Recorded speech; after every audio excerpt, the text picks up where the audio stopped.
timnas Cina sedang mengalami kondisi yang sedang tidak baik-baik saja, sehingga timnas Indonesia dapat memetik poin penuh di kandang Cina.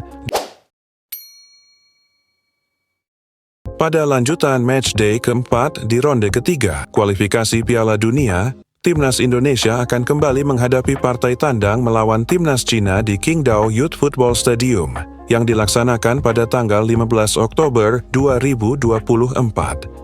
Berbekal 3 hasil imbang di 3 laga yang sudah dijalani sebelumnya saat menghadapi Arab Saudi, Australia, dan Bahrain, timnas Indonesia saat ini posisinya masih tertahan di peringkat kelima klasemen sementara grup C dengan raihan 3 poin. Tentu saja dengan hasil ini timnas Indonesia masih rawan karena syarat untuk bisa lolos ke Piala Dunia 2026 yaitu harus finish di peringkat 1 dan 2 atau peringkat ketiga dan keempat yang akan berlanjut di ronde keempat untuk bisa tampil di Piala Dunia. Sementara calon lawan timnas Indonesia di matchday keempat grup C zona Asia kali ini, yakni timnas Cina yang posisinya masih menjadi juru kunci klasemen sementara grup C karena mereka belum pernah mendapatkan poin atas kekalahannya dalam 3 laga sebelumnya melawan Jepang, Arab Saudi, dan Australia. Dengan hasil minor ini, Badan Federasi Sepak Bola Cina menyatakan kemungkinannya untuk memecat sang pelatih tim tirai bambu tersebut, yakni Branko Ivankovic, jika kembali kalah saat menghadapi timnas Indonesia. Tentu, hal itu akan mempengaruhi mental dari Ivankovic karena beban dan tekanan yang harus ia hadapi.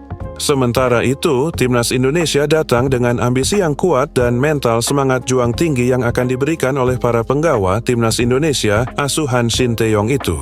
Karena timnas Indonesia sangat memerlukan kemenangan pada laga kontra Cina kali ini agar dapat membuka peluangnya dan menjaga asa Indonesia agar bisa tampil di Piala Dunia. Baik itu finish sebagai runner-up grup C dan lolos langsung ke Piala Dunia, atau finish di peringkat ketiga dan 4 grup C yang akan melanjutkan perjuangannya di fase ronde keempat berikutnya. Memang jika dilihat dari rekor pertemuan antara Cina dengan Indonesia, tentu timnas Cina lebih unggul jumlah kemenangan dibandingkan Indonesia. Bahkan dari 5 pertemuan terakhir, timnas Indonesia menerima 4 kekalahan dan 1 hasil imbang atas timnas Cina. Tetapi, tentu kondisi timnas Indonesia saat ini sangatlah berbeda jauh dengan kondisi beberapa tahun kebelakang. Sejak dipimpin oleh Shin Tae-yong, timnas Indonesia mengalami peningkatan kualitas yang luar biasa dengan grafik yang terus meningkat setiap tahunnya. Maka dengan kondisi timnas Indonesia yang sedang mengalami tren positif ini, diharapkan para penggawa timnas dapat termotivasi dan memanfaatkan momentum di saat timnas Cina sedang mengalami kondisi yang sedang tidak baik-baik saja. Sehingga timnas Indonesia dapat memetik poin penuh di kandang Cina dan melanjutkan tren positifnya di putaran ketiga kualifikasi Piala Dunia 2026.